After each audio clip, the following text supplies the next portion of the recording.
Apa jaminannya bahwa hari ini kamu tidak sedang tergelincir, tidak sedang tertipu? Tidak ada jaminannya. Jadi yang kamu anggap benar bisa saja salah, yang kamu anggap salah ternyata benar, mungkin saja. Kenapa?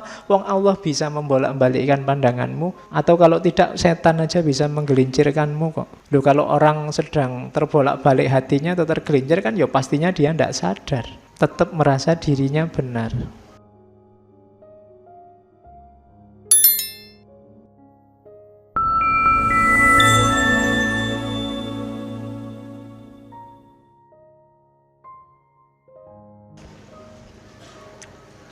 Bismillah.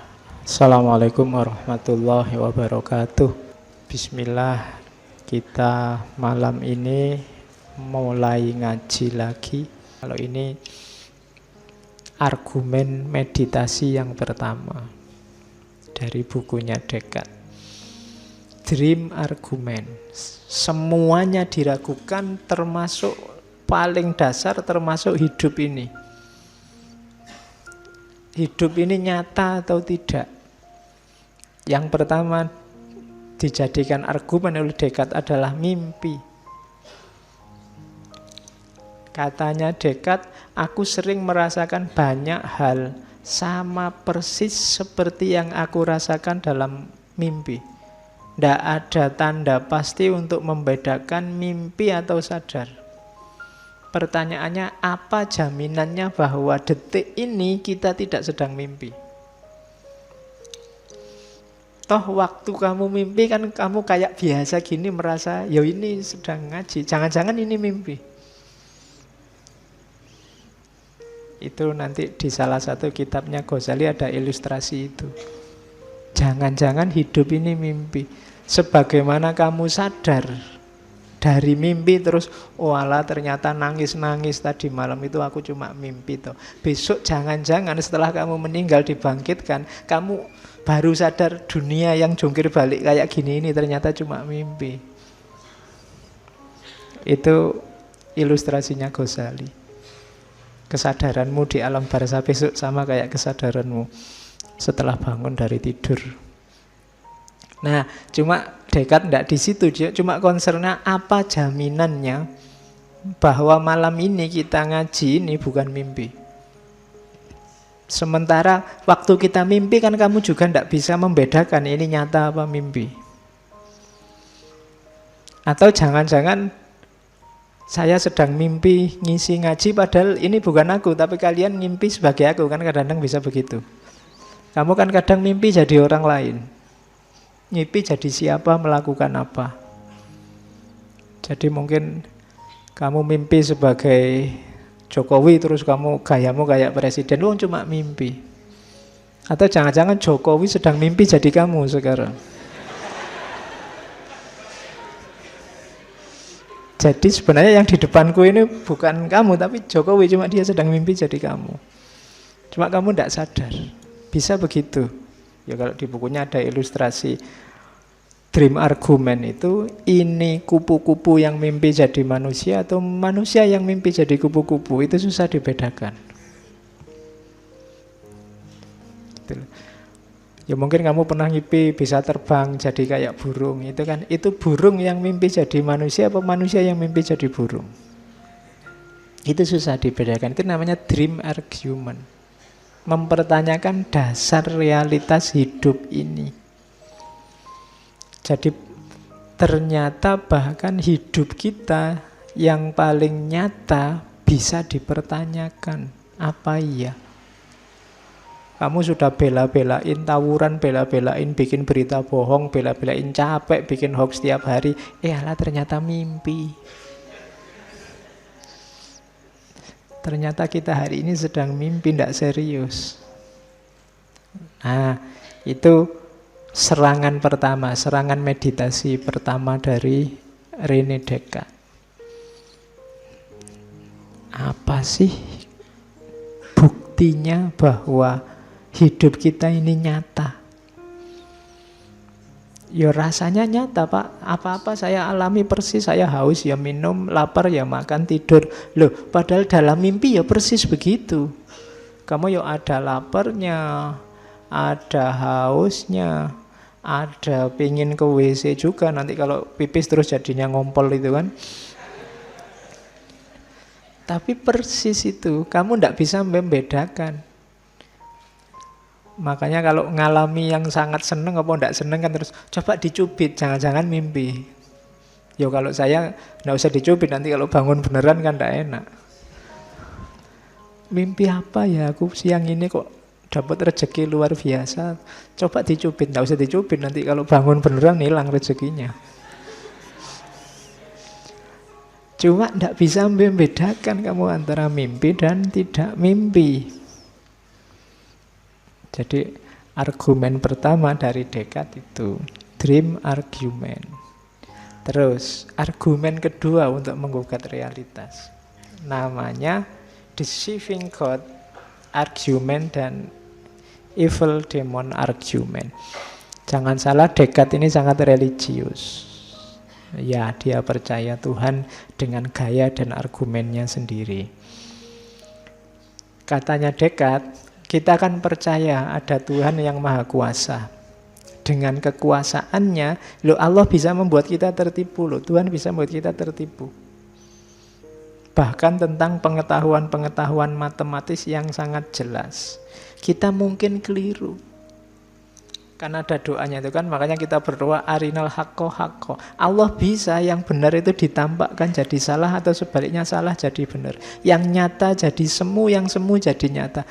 Kan kita percaya begitu. Apa jaminannya bahwa yang kita anggap nyata dan benar hari ini sebenarnya tidak atas kuasanya Allah?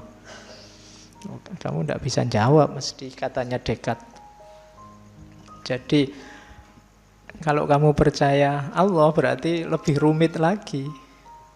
Tidak ada jaminan bahwa yang kamu lihat, kamu rasakan, kamu indra hari ini itu persis apa adanya seperti yang kamu lihat dan kamu rasakan.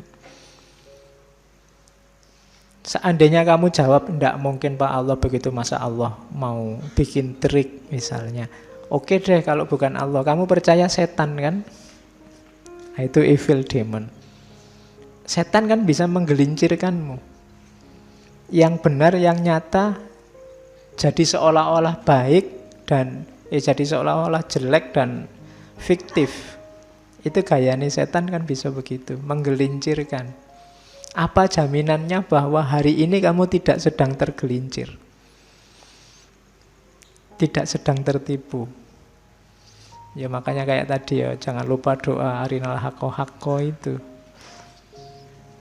Tidak ada jaminannya. Jadi yang kamu anggap benar bisa saja salah, yang kamu anggap salah ternyata benar, mungkin saja. Kenapa? Wong Allah bisa membolak-balikkan pandanganmu, atau kalau tidak setan aja bisa menggelincirkanmu kok. Loh, kalau orang sedang terbolak-balik hatinya atau tergelincir kan ya pastinya dia tidak sadar. Tetap merasa dirinya benar. Wong yang korupsi, yang narkoba aja bisa merasa dirinya benar kok. Dari mana? Terbolak-baliknya pandangan.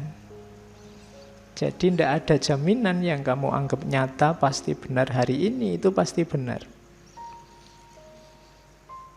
Jadi ini refleksi selanjutnya dari seorang Descartes. Ini langsung menyerang dasar kenyataan hidup kita. Makanya saya bilang tadi hanya orang-orang pemberani yang berani masuk ke ranah ini. Tapi nanti kita lihat penyelesaiannya Descartes. Oke ya. Jadi atas dasar mimpi, atas dasar keimanan kita pada Tuhan atau kepercayaan kita ada makhluk namanya setan yang menggelincirkan, paling tidak karena ada tiga ini kan kebenaran kenyataan hidup bisa dipertanyakan. Maka katanya Descartes, kalau kita meragukan segalanya, apakah itu dunia material sama dunia spiritual, wah berarti semua tidak bisa dipercaya Pak. Iya, tapi kalau kamu sudah begitu, kamu akan sampai pada titik ada sesuatu yang bisa dipercaya, pasti. Ini paling dasar. Apa itu yang pasti bisa dipercaya? Ada kamu yang sedang meragukan. Itu pasti. Tadi kan semua kamu ragukan. Nah, ada yang pasti, kamu yang sedang meragukan ini pasti ada. Dasarnya itu. Berarti apa? Oh, sekarang kita punya landasan dari semua kebenaran tadi. Seandainya semua kita ragukan, masih ada satu hal yang pasti, yaitu kita yang sedang meragukan. Kita yang sedang berpikir tentang kebenaran tadi. Ini pasti ada, berarti pasti benar. I think, I doubt, aku yang meragukan, aku yang berpikir, menunjukkan dia pasti ada. Wong yang berpikir tadi tentang Tuhan kah, tentang mimpi kan, berarti kan ada yang sedang berpikir. Berarti ini pasti ada.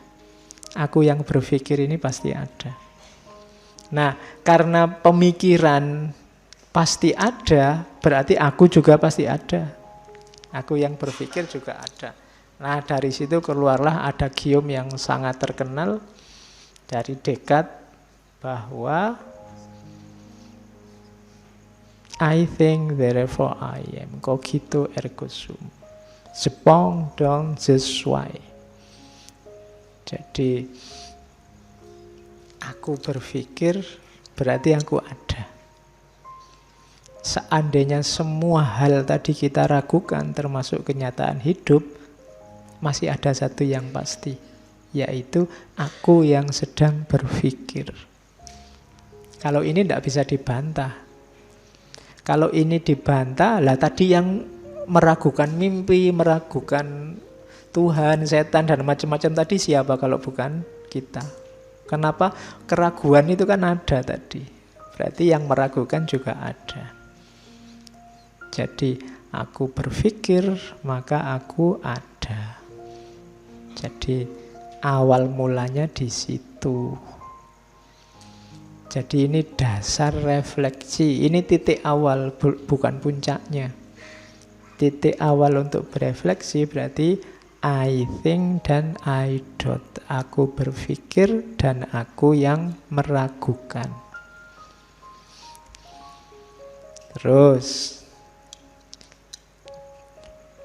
nah, dari situ nanti muncul turunannya. Jangan salah, aku berpikir maka aku ada, itu nanti masih ada selanjutnya, efeknya, kesimpulan logis selanjutnya dari aku yang berpikir. Oke. Pertanyaannya selanjutnya kan, dari mana kok tiba-tiba ada aku yang berpikir? Asal-usulnya kok aku bisa berpikir tadi dari mana? Kemampuan berpikir itu dari mana? Pertanyaannya kan itu. Jawabannya Descartes, disitulah nanti ada namanya innate ideas. Kita itu lahir di kepala kita ada gagasan-gagasan bawaan. Jadi kita lahir itu ndak blank. Ada kemampuan-kemampuan, ide-ide bawaan, antara lain bahwa kita bisa berpikir. Jadi manusia itu kan pasti dia bisa berpikir, itu bawaan sudah. Tidak harus kuliah filsafat, tidak harus kuliah logika, nggak harus belajar ilmu mantek. Manusia yang waras itu pasti bisa berpikir. Jadi tidak usah takut kamu, Pak, akal saya sehat enggak ya Pak? Enggak, mesti sehat, ojo khawatir. Asal kamu waras, itu fitrah. Innate ideas, bawaan. Ya, meskipun nanti terkontaminasi macam-macam dalam perkembangannya, tapi kamu membawa kualitas bawaan bahwa kamu bisa berpikir. Nah,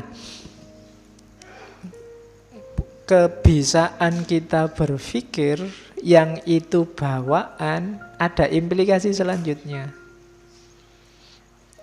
Yang ini juga akhirnya sifatnya innate. Yang kedua adalah keluasan. Yang ketiga adalah Tuhan. Keluasan itu nanti lahirnya adalah dunia materi. Kenapa kok disebut keluasan? Ya, dunia materi itu bisa ditangkap dengan aktivitasmu berpikir meluas keluar. Berpikir itu kan selalu ada objek yang dipikir. Nah, objek yang dipikir itu ya biasanya dunia materi. Maka keluasan pasti ada. Yang ketiga, Tuhan. Loh kok ujuk-ujuk nyampe ke Tuhan, Pak? Dengan orang berpikir, kalau di bukunya Descartes itu, orang sadar bahwa selama ini dia belum sempurna. Berpikir, menemukan kebenaran, terus lebih sempurna. Tapi kan besok semakin berkembang pikiranmu, tambah sempurna lagi. Tapi kan masih belum juga sempurna. Wong kita manusia terbatas, tapi kita merasa mentok. Besok nambah ilmu lagi, lebih sempurna lagi, terus gitu. Maka secara logis pasti ada puncaknya kesempurnaan itu. Nah, dari situ ketemulah gagasan tentang Tuhan. Jadi ringkesnya berarti apa? Paling tidak ada 3 kepastian. Aku yang berpikir, keluasan yang difikirkan, dan yang ketiga Tuhan sebagai puncaknya pemikiran dalam tanda petik. Jadi ada, kalau bahasa Latinnya res cogitan, rex extensa, dan God. Jadi ini jenisnya innate ideas. 3 hal ini kalau di Descartes disebut substansi.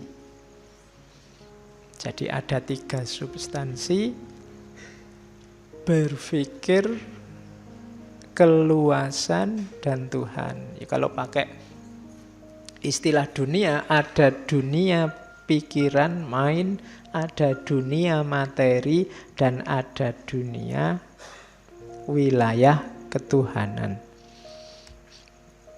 Ini kalau ada yang tanya, loh materi memangnya ada Pak? Ada. Lah yang ditangkap oleh akal itu loh materi. Jadi matahari, laut, batu, apa itu ndak fantasi aja Pak? Bayangan-bayangan ndak, katanya Descartes. Buktinya apa? Secara kuantitas bisa diukur. Bisa kamu rasakan panjangnya, lebarnya, luasnya. Setiap orang kalau ngukur kan sama, berarti dia memang ada. Akal bisa menangkap dengan jelas. Meja ini tingginya sekitar 1,5 meter misalnya. Jadi itu kan saya ya ngukuri 1,5 meter, kamu juga 1,5 meter. Berarti memang dia ada. Kalau imajinasi kan mungkin yang ada di kepalaku sama kepalamu beda. Wah, meja ini eksotis sekali Pak, wujudnya kayak itu kan kamu bisa ngarang, tapi enggak. Kalau saya ngomong kuantitas itu sama kita. Meja ini ditutup oleh taplak warnanya hijau, itu kan sama. Kecuali yang buta warna nanti dianggap biru. Kan ada yang kebolak-balik biru sama hijau. Oke, itu ngawatiri kalau pemilu maunya maunya nyoblos warna hijau, kenanya warna biru nanti. Oke, secara kuantitas itu kita sama. Berarti ada. Kuantitas itu kan bisa diukur, besarnya, luasnya, warnanya. Oh, berarti realitas itu tidak diragukan lagi, mantep ada. Dari mana kesimpulan itu? Ya pikiran yang menyimpulkan. Kuncinya tadi kan semua di pikiran, makanya disebut rasionalisme. Berarti aku berpikir itu pasti, realitas juga pasti. Nah, jadi argumennya ini, argumen kuantitas kalau realitas. Ada lagi satu lagi yang pasti, Tuhan. Jadi Tuhan juga pasti. Kayak tadi loh, di kepala kita disimpulkan pasti ada yang maha sempurna. Kenapa? Yo kita tadi kan tidak sempurna jadi sempurna, tidak sempurna jadi sempurna. Pasti ada puncaknya, tidak mungkin tidak ada batasnya. Nah, cuma katanya Descartes, gagasan bahwa ada yang sempurna itu pasti tidak dari manusia sendiri. Kenapa? Karena manusia itu tidak sempurna. Pasti adanya dari Tuhan. Jadi Tuhan itu pasti ada. Argumennya namanya argumen ontologi. Ini balik ke ngaji yang dulu ya. Argumen ontologi itu menyimpulkan Tuhan pasti ada dengan akal saja. Biasanya orang menyimpulkan Tuhan ada itulah, lihatlah alam semesta ini, lihatlah keteraturannya, lihatlah kan gitu. Tapi dengan akal saja bisa. Jadi dengan akal itu gini loh. Tuhan itu kan maha diasumsikan, maha bijaksana, maha tahu, maha kuasa, pokoknya maha segalanya. Maha itu kan puncaknya. Nah, sesuatu tidak bisa disebut maha kalau dia tidak ada. Gitu loh. Kalau Tuhan itu kita simpulkan punya banyak sifat maha, berarti dia pasti ada. Kenapa? Wong dia maha kok. Masa maha ndak ada? Dia maha kuasa, tapi Tuhannya ndak ada kan? Ndak mungkin. Kalau dia maha pasti ada. Kalau dia kamu sebut maha tahu, dia pasti ada. Kalau kita kan cuma sekedar tahu. Kalau Tuhan maha tahu. Karena dia maha tahu, pasti dia ada. Kalau ndak ada, ndak mungkin bisa disebut maha tahu. Ini kan kesimpulan pakai akal saja. Kalau kita sebut dia maha kuasa, ya pasti dia ada. Masa maha kuasa dia tidak ada? Sama kayak kamu ditanya gini loh. Kamu nyari pacar yang cirinya gimana? Oh, saya nyari yang cantik, kulitnya putih, rambutnya panjang misalnya kan. Terus, kalau saya nggak nyari yang gitu, saya nyari yang ada saja misalnya. Ya, loh, ini jawabannya kayak cerdas, tapi sebenarnya tidak. Ya, kalau tadi sudah ngomong kriteria, ya mestinya sudah ada. Ya ada itu nggak perlu disebut. Kalau sudah cantik, rambutnya panjang, kulitnya putih, ya mesti aja ada. Harusnya sesuatu yang ada. Kok dadak tanya lagi, ya berarti logikanya perlu diperbaiki. Ya pastinya ada.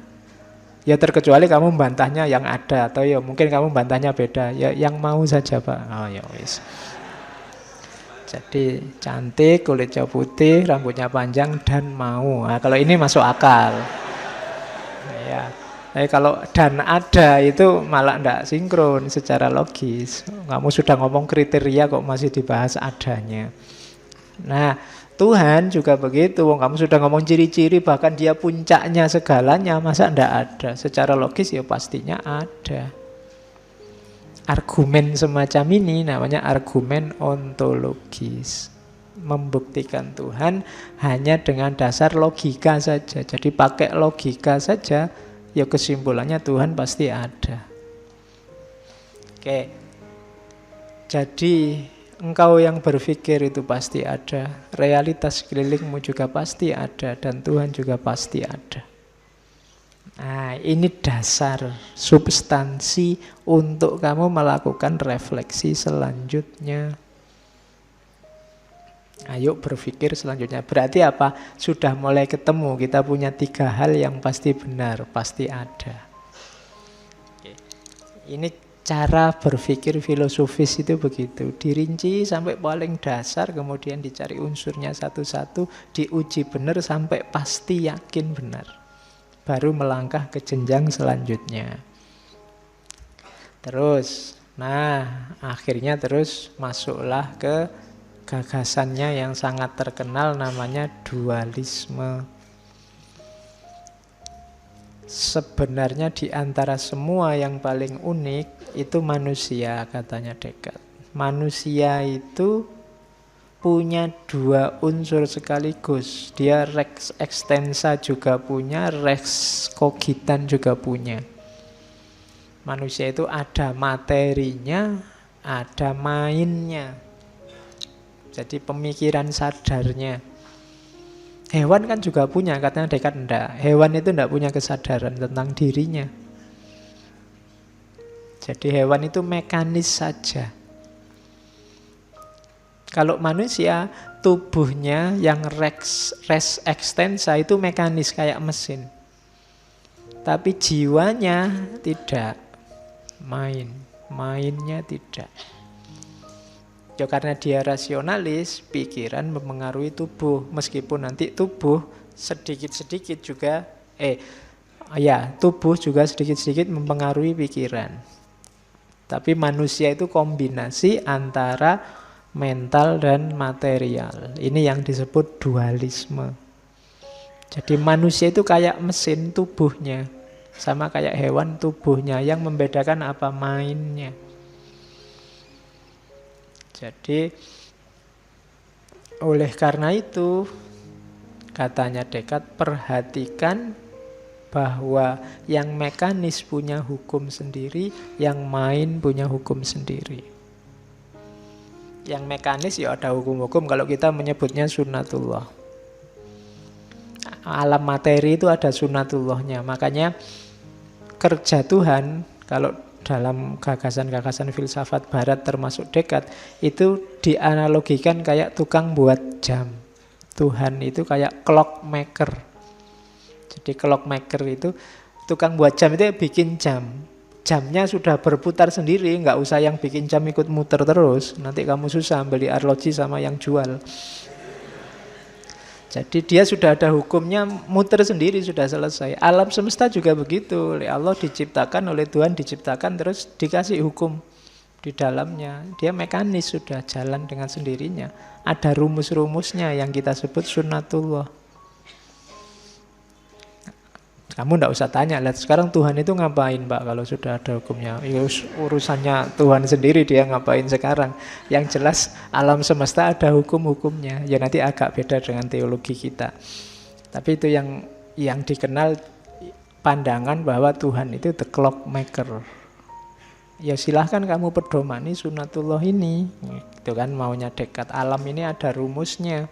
Itu yang dikejar-kejar barat, melahirkan perkembangan sains yang luar biasa. Itu berlaku untuk res extensa, untuk alam materi yang mekanis. Berlaku buat manusia, ya, tapi aspek materinya, fisiknya. Fisikmu itu mekanis, ada rumusnya, ada sunatullahnya. Kalau kamu kena virus, ya pilek. Habis kehujanan, ya bersin-bersin. Itu sudah ada rumusnya. Gitu loh. Pedomani itu. Nah, cuma yang mengendalikan, yang materi tadi, kalau di manusia itu mainnya. Yang mendorong, menggerakkan, mengatur segalanya, itu dimensi jiwanya, akalnya tadi. Karena manusia makhluk dua dimensi. Dia res materi, juga res kognisi. Kuncinya ternyata ada di akalnya. Ini agak beda dengan pandangan-pandangan ketuhanan sebelumnya. Kalau sebelum Descartes, era-era abad tengah, semuanya kan skenarionya Tuhan, yang menggerakkan manusia Tuhan. Sekarang jadinya sunatullah, tapi khusus untuk manusia. Manusia ini yang satu-satunya makhluk berpikir, punya main, dia yang mengontrol dirinya lewat mainnya, lewat akalnya. Badanmu itu mesin, supirnya akalmu. Gampang-gampangannya gitu. Jadi kuncinya ada di akalmu nanti. Makanya kalau katanya Descartes, akal bisa sangat berpengaruh pada badan, tapi badan juga bisa berpengaruh tapi pada akal, tapi tidak sebanyak akal pada badan. badanmu bisa sakit tapi semangatmu masih tangguh itu. Bisa begitu. Ya meskipun serba sedikit kalau kamu sedang sakit, pikiranmu tidak bisa jernih, bisa juga begitu. Tapi tidak sebanyak akal. Berpengaruh pada badan. Jadi ini gagasan dualisme Descartes. Oke, ya meskipun itu di beberapa bagian tulisannya Descartes menyebut ada 3 nafsu yang harus ditaklukkan agar bisa menaklukkan, mengontrol badanmu dengan sehat. Yang pertama adalah sangat suka atau disebut cinta. Yang kedua sangat tidak suka yang disebut benci. Kagum, kagum itu membuat tidak rasional. Caramu nyetir badanmu biasanya terus jadi kacau. Penuh gairah, terlalu semangat, terlalu gembira atau terlalu sedih. Kalau tadi analoginya sopir, jadi engkau adalah sopir bagi tubuhmu, hati-hati hindari 6 hal ini biar kamu tidak tabrakan. Jadi biar caramu mengendalikan tubuhmu sehat. Jangan terlalu suka, jangan terlalu benci, jangan terlalu kagum, jangan terlalu semangat, jangan terlalu gembira, jangan terlalu sedih. Kalau ada 6 ini, nyopirmu bisa kacau, bisa nabrak-nabrak kiri kanan. Karena kita dualitas, ada 2 unsur, jasmani dan rohani. Ini teorinya kelihatan simpel, tapi jangan salah, di zaman itu ini awal. Nanti lahirnya psikologi-psikologi yang dualistis, bahwa manusia itu jasmani dan rohani. Bahkan pengaruhnya tidak cuma ke dunia psikologi, juga mungkin ke dunia rohani, dunia tasawuf. Itu gagasan ini diadopsi. Kalau dunia tasawuf bahkan jasad itu tidak penting, yang penting main, yang penting yang rohani. Tapi awalnya dari sini, gagasan dualismenya Descartes. Nah, ini kerjanya otak. Jadi Descartes mengilustrasikan ada hubungan antara kerja fisik dengan kerja akal. Mata menangkap objek. Saya lihat kamu, itu kan menangkap gambarmu. Matanya saja tidak paham apa-apa. Mata itu kayak kamera, kayak HP-mu ini. Kalau sekedar mata, dia kayak HP, cuma merekam gambar. Yang dilakukan mata apa selanjutnya? Mengirim gambar itu ke pusatnya otak. Cuma oleh otak ini nanti ada 2 lapis, ada otak fisik, ada otak non-fisik. Jadi mata melalui saraf itu ngirim sinyal ke otak fisik. Nah, otak fisik ini yang membawa ke, bahasanya otak yang non-fisik. Karena otak dan akal itu kan beda. Kalau mau dibedakan, dari mata dikirim ke otak, dari otak dikirim ke akal. Itu 2 hal yang berbeda.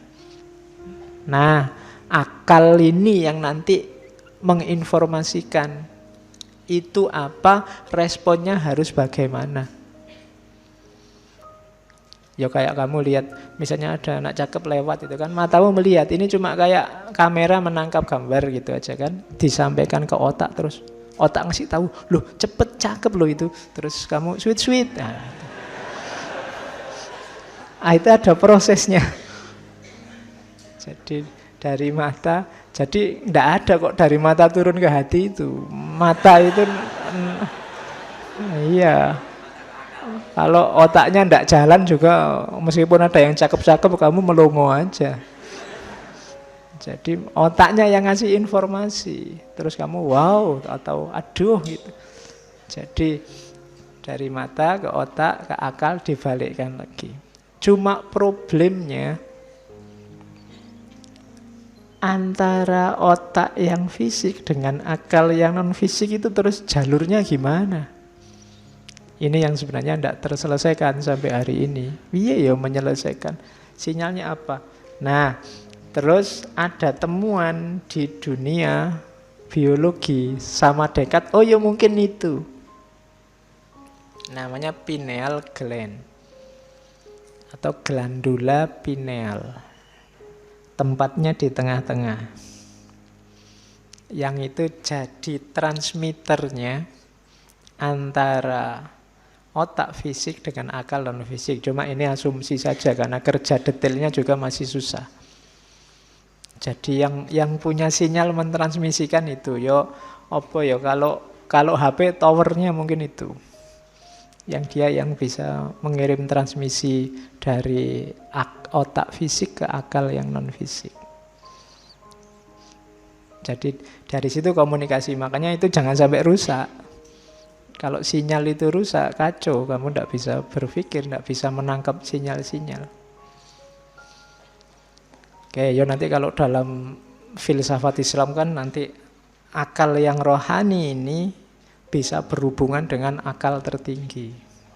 Namanya akal mustafat dan seterusnya. Yang di situ orang bisa dapat pengetahuan-pengetahuan luar biasa tanpa harus lewat informasi dari bawah. Jadi manusia itu dualistis, ada rohani jasmani yang jadi setirnya, yang rohani mainnya. Yang main ini dia ada transmisinya namanya pineal gland. Oke, jadi diawali dari meragukan, ketemu 3 kepastian, berpikir dunia materi dan Tuhan. Kemudian disimpulkan kalau manusia ini punya 2 unsur, dia dualistik, jasmani rohani, tapi kuncinya ada di mind yang di dunia rohani, yang itu punya sambungan transmisi dengan dunia jasmani, namanya pineal gland. Ini saya ceritanya kita cuma ringkes begitu, tapi kalau Descartes mikirnya lama. Ya, kamu enak tinggal metik hasilnya. Dia refleksinya lama.